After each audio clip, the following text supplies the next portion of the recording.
Hi everyone! Today I'm going to show you how to create an abstract background, like this, in Adobe Illustrator. This technique works for all versions. First, set your desired, only make sure there's no stroke, color for the fill. Then, we'll start by drawing a base shape. I'm using simple geometric squares to create a layout like this. Use the direct selection tool, white arrow, to warp the shape. But first, click on an empty area of the canvas before clicking on a specific anchor point. Then, drag it to a new position. You don't have to follow my exact movement.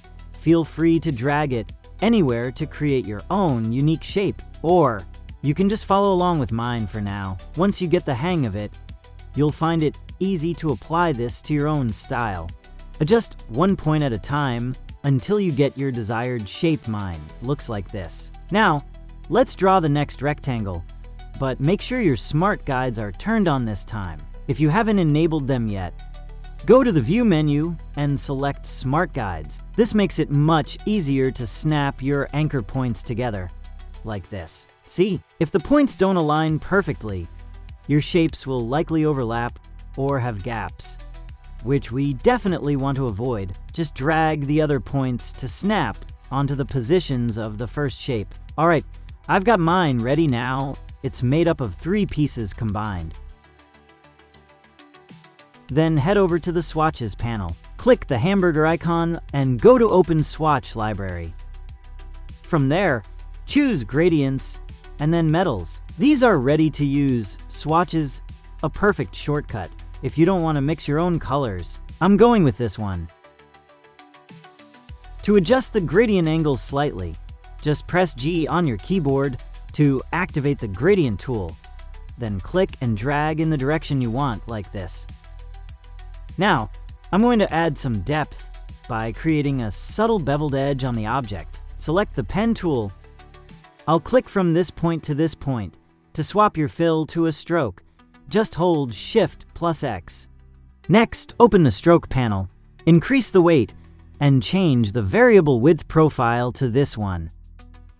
You might want to tweak the gradient slightly. When the color positions differ, it creates a much stronger 3D edge effect. To finalize the line, select it and go to Object, Path, Outline, Stroke. Finally, select everything, right-click, and choose Group. Go to the Effect menu, select Distort and Transform, and then Transform. First, make sure the preview box is checked so you can see the changes in real time. For the move values, I'll enter 20px for both horizontal and vertical. I'm setting the copies to 45. You'll see it starts to create a continuous pattern like this, but we need to rotate it. So, I'll set the angle to 35 degrees, and there you go. It will look like this. You might also want to play around with the scale values to see different results. I recommend experimenting with these settings yourself. It can completely change how the shapes align and stack. Once you're happy with it, just click OK. If you change the color of the original shape, all the copies will automatically update as well.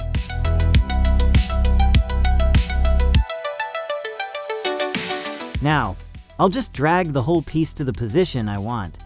If you want to keep tweaking your settings, you don't need to go back through the main menu. Instead, use the Appearance panel.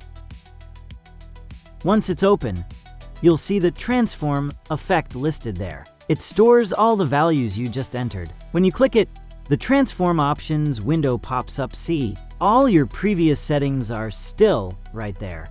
I've tweaked the settings a bit, and here's the result. I might increase the number of copies a little more to make sure it fills the entire artboard. Now, I'll draw a rectangle the same size as the artboard.